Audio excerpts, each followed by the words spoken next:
Olá, você já leu essa pergunta que está aí do lado? Pois é, vou falar um pouco sobre esse Salmo 109, que de repente a gente nem presta atenção, ou na hora que a gente começa a ler, a gente já pula para o outro. Salmo 109, escrito por Davi. O Salmo 109 é possivelmente o mais franco e violento dos salmos imprecatórios. Por essa razão, é condenado por muitos comentaristas, não apenas porque o salmo fala, mas ele segundo, né, alguns comentaristas, ele contradiz o espírito do evangelho, o espírito cristão. E essa é uma reação impensada, porque Davi, que é o autor, ele já no versículo 4, ele professa amor por seus oponentes. E a sua atitude para com eles é justamente de oração. Ele diz o seguinte: em paga do meu amor me hostilizam. Eu, porém, oro. Além disso, como em todos os salmos imprecatórios, a resposta à malignidade imerecida é primeiro correr para o Senhor, buscar de Deus socorro. O salmo começa assim: ó Deus do meu louvor, não te cales, pois contra mim se desataram lábios maldosos, fraudulentos, com mentirosa língua falam contra mim. Cercam-me palavras odiosas e sem causa me fazem guerra. Ali então Davi vai orar ao Senhor. Ele derrama seu coração e começa a debulhar, rasgar, não esconder nada que está dentro de si.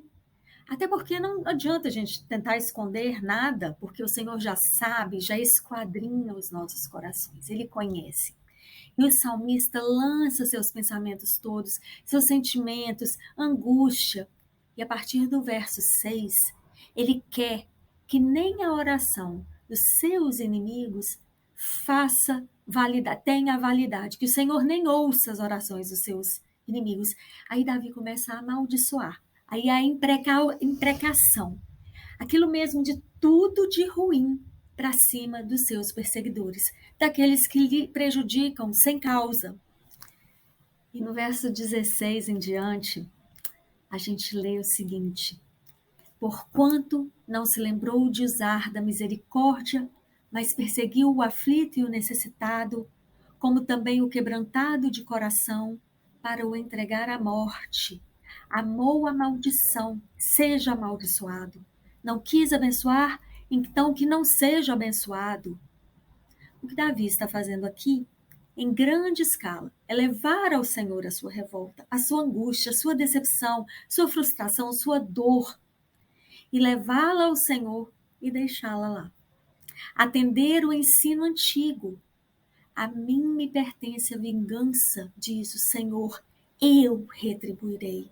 Está lá em Deuteronômio 32, 35.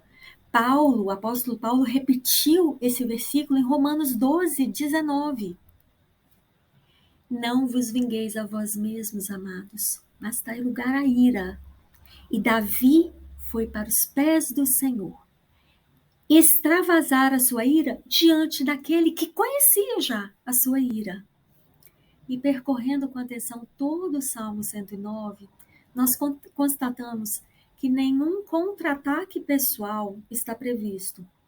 Não caberia de um autor crente no Deus Altíssimo, o único Deus criador de todas as coisas, não caberia a essa pessoa abrigar pensamentos vingativos, ataques pessoais, pois isso realmente é incompatível com aquele que professa o amor, a prática da oração, como o rei Davi. E podemos sim afirmar o vigor com que Davi coloca esses pedidos seus diante do Senhor. E vejamos os versículos 9 a 13. Fiquem órfãos os seus filhos, viúva a sua esposa.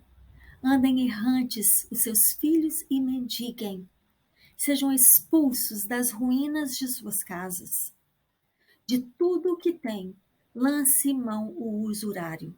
Do fruto do seu trabalho, esbulhem-no os estranhos. Ninguém tenha misericórdia dele, nem haja quem se compadeça dos seus órfãos.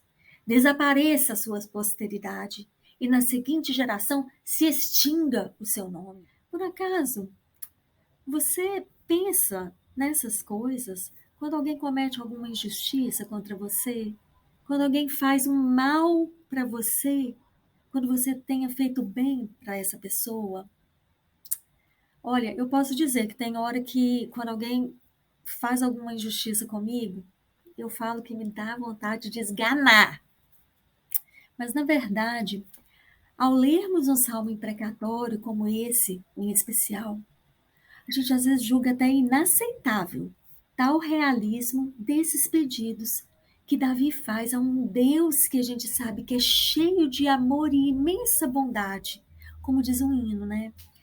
Mas olha, esse Deus de amor e de imensa bondade que conhecemos é o mesmo Deus que em Deuteronômio capítulo 19, 16 a 19, exigia que o falso acusador recebesse o que ele mesmo pretendia e que caísse sobre aquele que ele acusou falsamente. Ou seja, quem falsamente diz algo sobre alguém, a consequência para aquela pessoa recairia sobre o que acusou falsamente, aquele que falsamente falou. E a lei do Senhor funciona assim. Quando Jesus veio ao mundo, ele mesmo falou: Eu não vim para eliminar e para cancelar o que a lei diz. Eu vim para confirmá-la e para cumpri-la. E a lei de Deus, o que ele ensina da lei de trato social, de moralidade, ela permanece. E é assim que funciona a justiça divina. E aqui no Salmo 109, Davi é realista o suficiente para pedir isso explicitamente, ao invés de, como geralmente nós fazemos hoje, a gente ora suavemente. Por favor, Senhor, lide com essa situação. Ah, Senhor, toma isso nas tuas mãos. Mas no fundo, a gente tem vontade de esganar.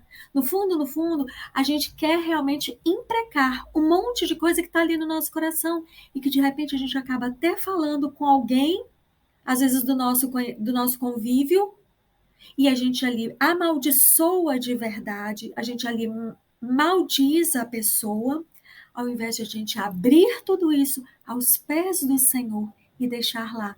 Como Davi fez, isso é ser sincero, é ser realista na presença daquele que já conhece. E a gente abre diante do Senhor, desse Deus que é amor e que é justiça. Podemos então, sim, estar na presença deste Deus, derramando as mazelas, derramando as dores do mundo, para aquele que vai dar fim em todas e cada uma delas. E ele começou a tratar dessas mazelas de uma vez por todas, quando ele enviou o seu filho para morrer naquela cruz maldita, para perdoar pecadores, como eu, como você. A parte final da oração de Davi no Salmo 109 demonstra que, embora o salmista estivesse arrasado, talvez irado, frustrado, decepcionado, ele também estava esperançoso, confiante, por saber com certeza que muitas graças darei ao Senhor com os meus lábios, louvá-lo-ei no meio da multidão, porque ele se põe à direita do pobre para o livrar dos que lhe julgam a alma. Assim Davi terminou o salmo, esperançoso naquele que ele sabe, que cuida dele, que soluciona com justiça todas as demandas da vida dele e que o protege. Davi sabia quem era, conhecia o seu Deus. E é essa lição que temos que tomar para a gente, mesmo diante de um salmo imprecatório e mesmo quando nós tivermos esses tipos de sentimento, sabermos que deixando nos pés da cruz, diante do Senhor, e ficar, apresentar e deixar ali, vai tudo bem. Esse é o comportamento e a atitude corretos. E sempre dar graças a este Deus, que a gente sabe que Ele vai dar solução e julgar. com a devida justiça. Ele não comete injustiça. Que Deus abençoe a sua vida.